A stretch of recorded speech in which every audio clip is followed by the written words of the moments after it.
தமிழ்நாடு தலை குனியாது என்கின்ற சவாலான தமிழ்நாட்டுக்கு என்ன பங்கு என்று மாநிலமும் போட்டியில யாரும் எங்களுக்கு ஈடு இணையாக வர முடியாது. நாங்கள் முதன்மையான இடத்துக்கு வந்து விட்டோம்.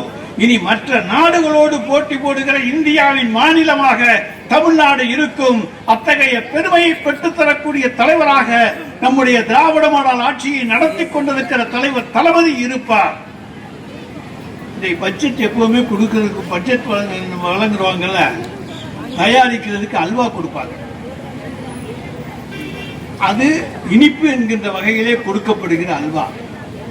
ஆனா இந்த தரம் கிண்டி கிண்டி கொடுத்திருக்காங்க பாருங்க. தமிழ்நாடுங்கிறதுக்கு எதுவுமே கிடையாது. கேட்டா சென்னையிலேருந்து ஹைதராபாத்துக்கு ஒரு ரயிலாம், சென்னையிலேருந்து பெங்களூருக்கு ஒரு ரயிலாம், நாகர்கோயிலேருந்து ஹைதராபாத்துக்கு, தூத்துக்குடியிலேருந்து பெங்களூருக்கு சொன்னா தமிழ்நாட்டுக்கு பயணம். சென்னையிலேருந்து ஹைதராபாத்துக்கு, சென்னையிலேருந்து பெங்களூருக்கு விரைவு ரயில். இது என்ன? இதை போலத்தான்.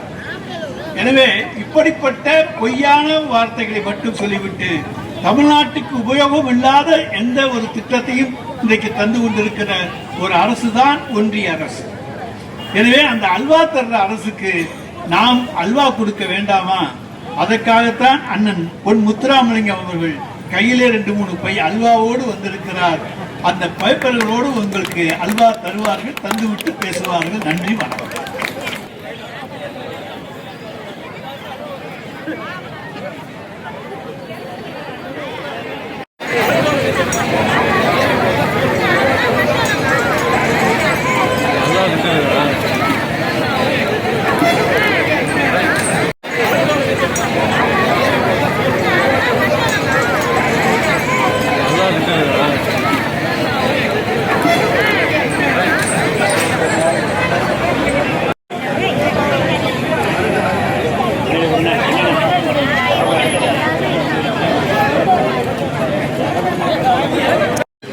தமிழ்நாட்டுக்கு என்ன பங்கு என்று மாவட்ட கிளாஸ் சார்பில் நன்றி, நன்றி, வணக்கம்.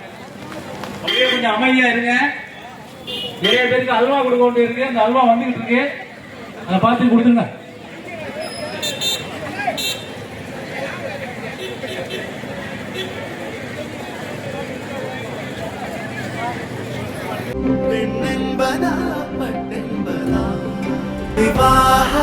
மணப்பெண்ணின் பிரத்யேகமான திருமணம் விவாஹா தி சென்னை சில்க்ஸ்.